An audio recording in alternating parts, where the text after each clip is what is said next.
విషయానికి వస్తే గత 40 సంవత్సరాల నుంచి ఈ ఊళ్ళో ఏమేం జరుగుతుందో ఎవరెవరు ఏమేం చేస్తున్నారో మీరు అందరికీ తెలిసే. ఆ రాజకీయం చేస్తున్న ఆ పక్క 5 మంది ఈ పక్క 5 మంది పంచాయతీలైనా కొట్లాట్లైనా ప్రతి మధ్యవర్తుల ద్వారా తాగులు తీరులు చేసి ఆ కుటుంబాలను సర్వనాశనం చేసిరు. ఆ విషయాలు మీ అందరికీ తెలిసే. గెలిస్తే మధ్యవర్తులతో లేదు, ఓటర్లతో మధ్యన ఎవరూ లేదు, ఎవరూ రా.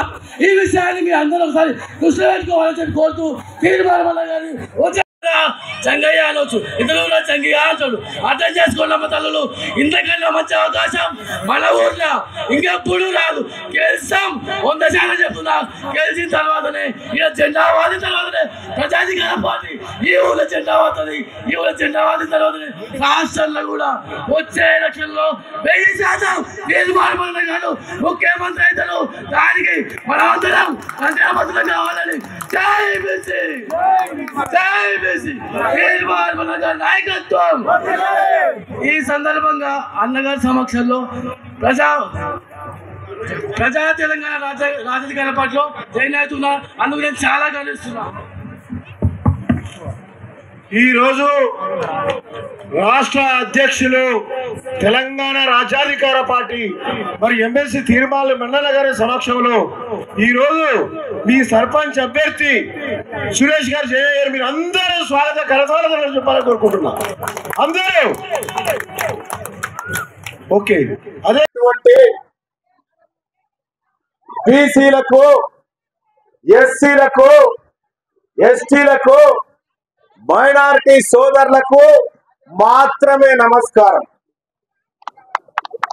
కేవలం వీళ్లకు మాత్రమే నమస్కారం, మిగతా వాళ్ళకు ఏం లేదు. ఇక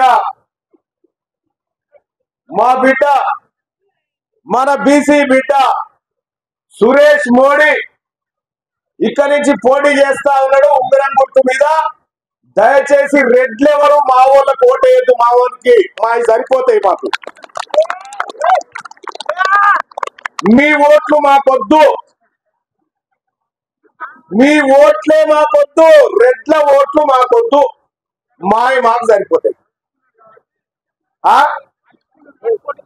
వాళ్ళ ఎద్దుగా సోదరులారా, ఎందుకు వద్దంటున్నాము, ఏం కారణం చేత వాళ్ళకు మనకు విడాకులు అంటున్నామంటే ఇవాళ 2-3 విషయాలు మీకు చెప్తా.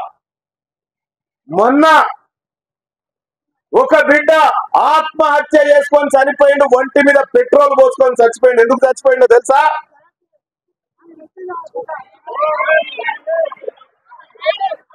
జంగేరా సార్, మంచిగా గట్టిగా జై జంగేరా. మొన్ననే ఒంటి మీద పెట్రోల్ పోసుకొని నిప్పంటించుకొని చనిపోయాడు. ఎందుకు చనిపోయాడు తెలుసా?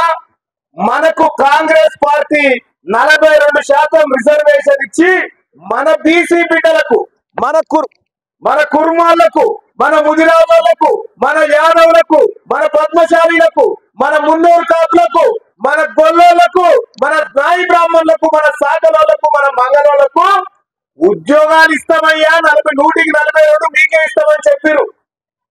100-42 ఉద్యోగాలు మీకే ఇస్తాం, 100-42 సర్పంచులు మీకే ఇస్తాం, 100-42 కాంట్రాక్ట్లు మీకే ఇస్తామని చెప్పారు. చెప్పితే నిజంగానే ఇస్తారేమో అని అందరం కూడా కాంగ్రెస్ పార్టీ కోటేసినాం. గద్దెనెక్కినాక రేవంత్ రెడ్డి ఏం చేసింది తెలుసా? రేవంత్ రెడ్డి, జానారెడ్డి, ఇంకో రెడ్డి, రెడ్లంతా ఒకటై అరే బీసీలకు 42% ఎందుకు ఇవ్వాలరా, వాళ్ళు బతకరా, వాళ్ళు మన కింద బతకాలి ఎప్పుడు అని చెప్పి 42% జీవో తెచ్చి దొంగతనంగా డూప్లికేట్ జీవోని పట్టుకొచ్చి మనని మోసం చేస్తే ఈ మోసపోయినమని ఒక బిడ్డ మన నిప్పంటించుకొని చచ్చిపోయినారా. బీసీలకు రిజర్వేషన్ రాలేదని రెడ్లంతా స్వీట్లు వంచుకొని తిన్నారు. వీళ్ళు ఇంకా మా కాళ్ళనే బతకాలని చెప్పి దావతులు చేసుకున్నారు. బీసీలకు రాలేదని చెప్పి నేనేం చెప్తా ఉన్నా, అయ్యా 72 ఏళ్ల సంధి మా రక్తం తాగిరు కదా, ఇక చాలు మీకు మాకు సోపతి, మీకు మాకు సోపతి చాలు. నేను చెప్తా ఉన్నా ఇక్కడ ఈ వేదిక మీద నుంచి మా బిడ్డకు మా సురేష్ బోడికి మీ రెడ్ల ఓట్లొద్దు, మీకు మా ఓట్లొద్దని చెప్పు రీడికొచ్చి, మీకు మా ఓట్లొద్దని చెప్పు రీడికొచ్చి చూద్దాం. అమ్మా ఒక్కటి కాదమ్మా ఈ అరాచకం. మనమంతా కష్టపడి అసెంబ్లీలో సభలో మాట్లాడి నా జాతులకు అన్యాయం జరుగుతుందంటే 42% రిజర్వేషన్ ఇస్తా అని చెప్పింది రేవంత్ రెడ్డి. 42% జీవో ఇచ్చింది రేవంత్ రెడ్డి. ఈ 42% జీవోను కొట్టేయాలని కోర్టుకు పోయిందేమో బుట్టంగారి మాధవరెడ్డి, వాడిని కోర్టుకు తోలిందేమో జానారెడ్డి, హైకోర్టులో వాదించిందేమో సుదర్శన్ రెడ్డి, ఈ జీవోకు ఆపోజిట్ గా వాదించిందేమో మయూర్ రెడ్డి, ఇన్నదేమో జడ్జి గారు రెడ్డి. మొత్తం కలిసి కొట్టేసి మనకు పంగనామాలు పెట్టిర్రు. మన పిల్లలకు 500 మార్కులు ఇచ్చిన ఉద్యోగం వస్తలేదు. ఇప్పుడు రెడ్డిల పిల్లలకు 300, 400 ఇచ్చిన ఉద్యోగాలు ఇస్తున్నారు. అంటే ఎవరి సొమ్ముతో ఎవరు బతుకుతున్నాడో ఆలోచన చేయండి. ఎవరి సొమ్ముతో ఎవరు బతుకుతున్నాడో ఆలోచన చేయండి. మొన్న రైతు భరోసాని ఎకరానికి 6,000 కథ మీకు ఎరికైనా? ఇది ఈ 6,000 ఎకరానికి ఇస్తారు మనకు రెడ్లు. కానీ ఈ పైసలు ఎక్కడ ఎత్తేనా? మొన్న 9,000 కోట్ల రూపాయలు అప్పు తెచ్చారు. ఆ అప్పులో మన బీసీల మీద ఎంత ఎత్తున వేసినట్టేనా?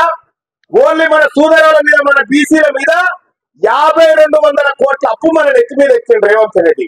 ఎత్తి మన బీసీ రైతులకు ఎంత పంచిండు ఎరికేనా? పంచిందేమో 4,300 కోట్లు పంచాడు. అప్పు 5,200 కోట్లు, మనకు పంచిందేమో 4,300 కోట్లు పంచాడు. అంటే 900 కోట్ల రూపాయలు బీసీల సొమ్ము ఓసీలు తిన్నారు. ఇక్కడ వాళ్ళ మీద ఎంత అప్పు అయింది ఎరికేనా?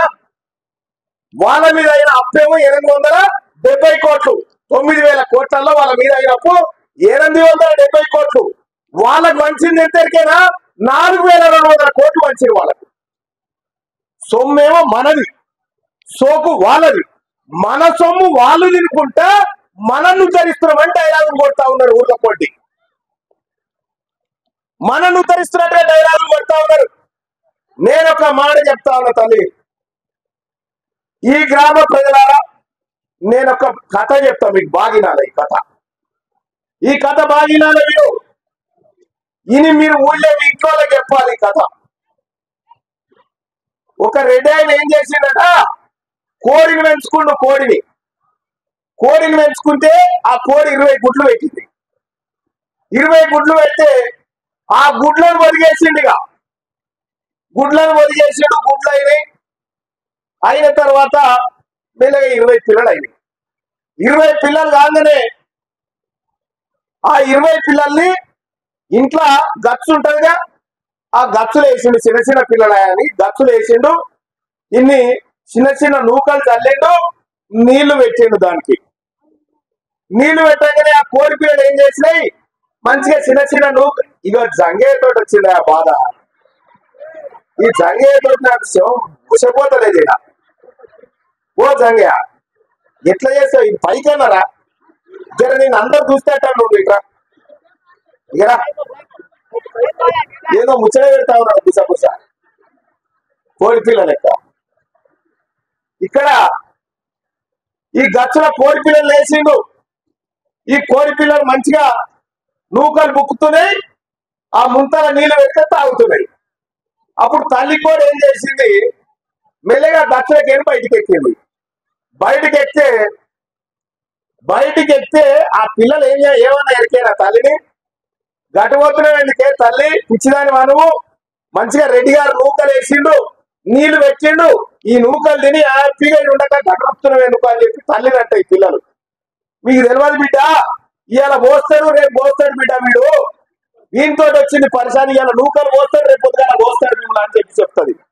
చెప్పిన తర్వాత మెల్లగా తల్లి కూడా ఏం చేస్తుంది, పిల్లల్ని గల్మకారి దొరకపోతుంది. గల్మకారి దొరకపోయి మెల్లగా తల్లి కోడి కడపెక్కుతా ఉంటే దుంకుతా ఉంటుంది, మళ్ళీ వస్తుంది ఎందుకు. మీరు చూడు, ఇంకా లక్ష్యం ఉంటది. పిల్లలకు నేర్పిస్తుంది అన్నట్టు ఇట్లా ఎక్కాలనేది. ఆయన ఈ తల్లి కోడి ఎక్కి అవతలికి దుంకుతుంది. కడుపు అవతలికి దుంకదే పిల్లలు కూడా దుంకి కి అని తల్లి ఎంట పోతే అరుగు పొంట తిరుగుతుంటది. ఇక కోడి అరుగు పొంట తిరిగి కాళ్ళతోని పొక్కిలు చేస్తూ ఉంటది. ఏమైనా పురుగులు గిరుగులు ఎక్కితే పిల్లలకు నిలబెడతా ఉంటది.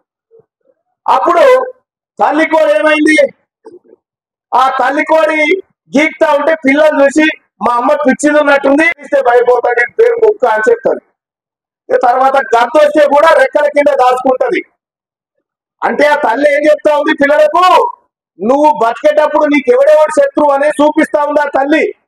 పిల్లి వచ్చినప్పుడు జాగ్రత్తగా ఉండాలి, గద్ద వచ్చినప్పుడు జాగ్రత్తగా ఉండాలి, కుక్క వచ్చినప్పుడు వాళ్ళని బెదిరియాలి అని నేర్పిస్తా ఉంది అన్నట్టు. ఇక అది అయిపోగానే మెల్లగా ఏం చేసింది, బాబు అది అయిపోగానే పిల్లల్ని తీసుకొని మెల్లగా ఆకిట్లకు వచ్చింది తల్లి కోడి. పిల్లల్ని తీసుకొని ఆకిట్లకు రాగానే మన బీసీ బిడ్డ కోటేసి గెలిపించండి. మీరు గుర్తుపెట్టుకోరి, రెడ్లు మన కోటయ్యారు, మీరు గుర్తుపెట్టుకోరి. వాళ్ళు ఓటేయరు, మనమే మన ఓటును మన కోసం వేసుకోవాలి. ఈ 78 ఏళ్ళు బట్టి వాళ్ళ గండాన్నే వేసినాం కదా ఓట్లన్నీ. ఇక ఇప్పుడన్నా మన ఓటు మనకి ఎయిరి మన సురేష్ని గెలిపించమని చెప్పి మీ అందరిని కోరుకుంటూ